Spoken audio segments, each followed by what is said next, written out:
ang patuloy na pananagumpay ng gawain sa distrito ng Culion, Linapacan mula sa kapangyarihan ng Panginoon.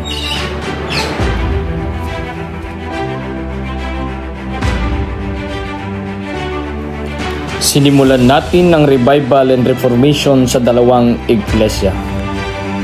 Bilang pakikisangkot sa taunang Global Youth Day, ang Culion, Linapacan District ay nagkaroon ng GYD sa iba't ibang isla tulad ng Nangalaw, San Miguel, Butnungan sa pangunahan ng mga kabataan.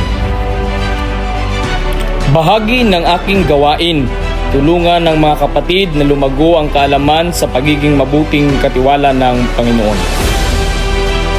Ang Culion, Linapacan District ay dumalo sa isang pag-aaral patungkol sa pagiging mabuting katiwala.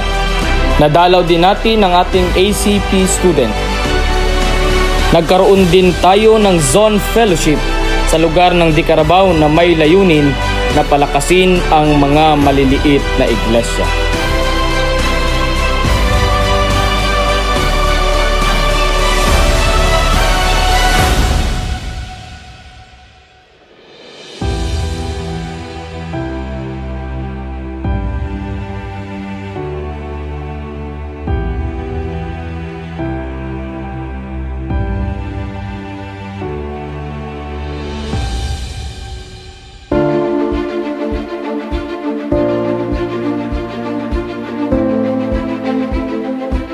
Isang patunay ng pananagumpay ng gawain ay ang ikatlong anibersaryo ng Linapacan Central Church at ang inyong manggagawa ay sumaksi sa programa ng anibersaryo kasamang mga kapatid mula sa Nangalaw Church.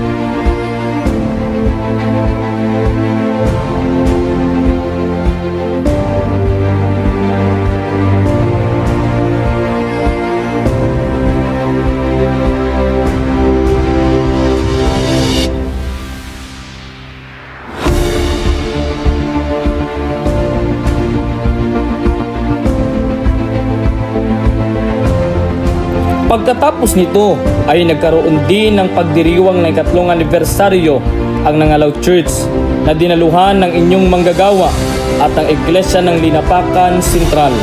Idiniin ng inyong manggagawa ang kabutihan ng Diyos sa buong distrito.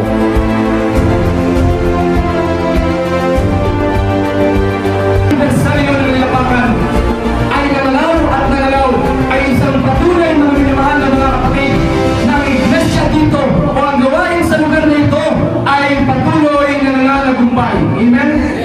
Ibig sabihin, ito ay patunay na ang Diyos ay patuloy na sumama sa inyong palagi.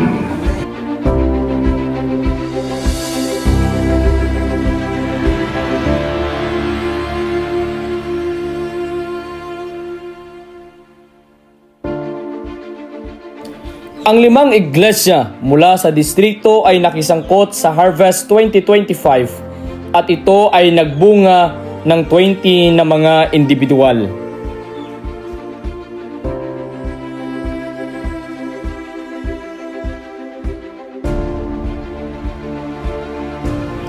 Ang inyong manggagawa ay nagkaroon din ng pangangaral sa lugar ng Nangalaw bilang pakikisangkot sa Harvest 2025.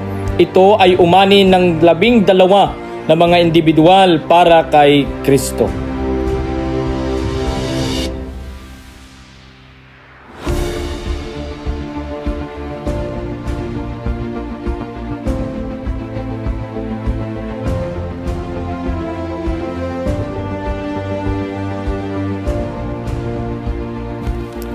Isang programa ang ating sinimulang gawin na kailanman ay hindi pa nagagawa sa teritoryo ng Palawan Mission ay ang Wedding Baptism Program para sa mga kandidato. Ipinapakita nito na sila ay makikipagkasal kay Kristo at tatanggapin bilang hinirang para kay Kristo. Kasabay nito, witness ang iglesia sa kanilang pakikipagkasal kay Kristo.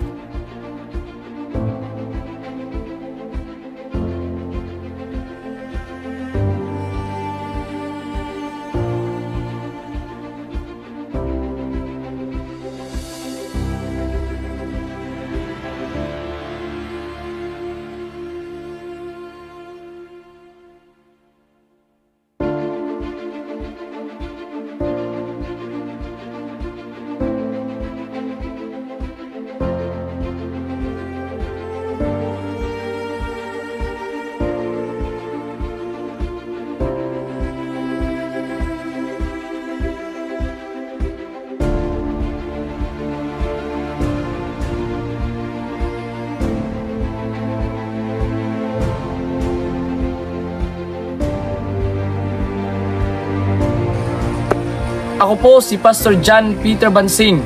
Ipinapaabot ko ang aking pasasalamat sa inyong suporta sa banal na gawain ng ating mahal na Panginoon.